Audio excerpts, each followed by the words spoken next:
Terima kasih Anda masih bersama kami di live update. Kita beralih ke informasi selanjutnya, Saudara. Gadis berusia 17 tahun di Kelurahan Tanjung Raman Prabu Mulih Selatan, Kota Prabu Mulih, tampak lemas di atas kasur. Gadis tersebut merupakan korban ruda paksa hingga kondisinya kian memburuk. Ditambah, gadis itu mengalami stres dan menderita tifus kronis. Informasi lebih lengkapnya akan disampaikan oleh rekan jurnalis kami dari Tribun Sumsel. Ada Edison Bastari yang saat ini sudah tersambung bersama kami. Halo Edison. Halo rekan Firda. Edison, bisa Anda jelaskan pada umur berapa korban ini mengalami kasus ruda paksa? Oke, baik dapat kami informasikan bahwa seorang gadis inisial R ini mengalami ruda paksa pada saat umur 13 tahun atau akan memasuki sekolah SMP.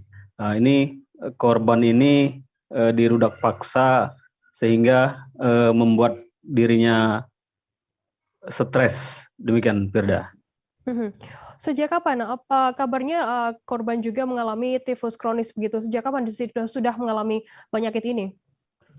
Oke, baik, kita informasikan bahwa korban ini semenjak menjadi korban ruda paksa, ini ketahuan korban ini menjadi korban ruda paksa pada saat memasuki sekolah SMP. Pada saat itu korban ini dibawa ke rumah sakit, ternyata sudah mengandung dan akan melahirkan. Begitu dibawa ke rumah sakit, korban melahirkan, dan setelah pulang dari rumah sakit, korban mengalami berbagai penyakit termasuk tipes. Setelah korban mengalami melahirkan, korban putus sekolah karena diejek oleh teman-temannya di sekolah. Begitupun ketika pindah ke sekolah lain, korban ini terus mendapat ejekan dari teman-temannya. Selanjutnya setelah mengetahui hal ini, ayah korban ini mengalami shock sehingga juga sakit. Nah, dengan kondisi ini korban ini berusaha mengkuatkan diri dan tegar dan membantu ibunya menyadap karet di kebun.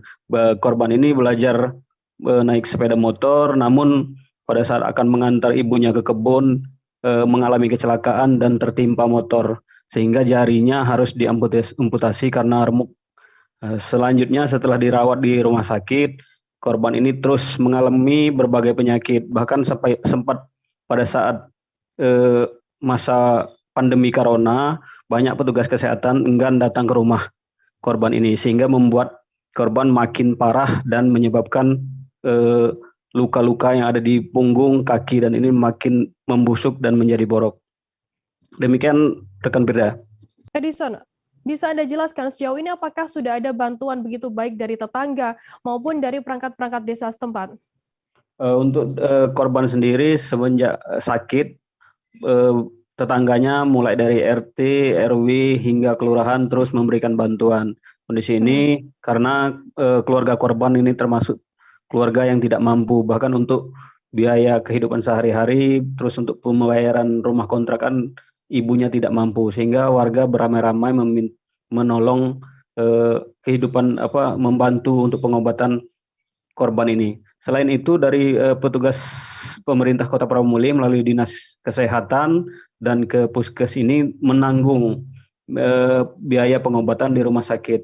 Cuman karena pada saat pandemi sehingga korban dipulangkan dan saat ini korban terus dirawat, dikontrol oleh petugas puskesmas setempat. Demikian Firda. Baik, Tribuners, jurnalis kami tadi juga sudah menghimpun keterangan dari ibu korban bernama Megawati dan juga Ketua RW 1 Budi Santoso. Berikut liputannya untuk Anda.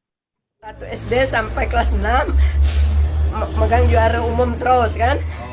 Nah, pas kelas 6 SD, dia berumur 12 tahun, dihimit oleh kakaknya dewek. Tunggal ben kan, lain rumah kan. Nah, sudah kan, dia keruannya, dia lah daftar SMP. Dia lah, sampai tahu kami kan, sempat operasi lah melahirkan kan. Nah, laju dia ngedrop kan. Setelah operasi lah setahun, kami balik sekolah kan pula di YB. Laju dia minder kan dari sekolah. Baik lagi ya drop kan langsung. Maka oleh kami sebagai RW dan ini RT bekerja sama dengan kelurahan mencari bantuan untuk Serika ini. Alhamdulillah banyak bantuan-bantuan yang diberikan oleh masyarakat. Jangan lupa subscribe, share, komen, dan like ya.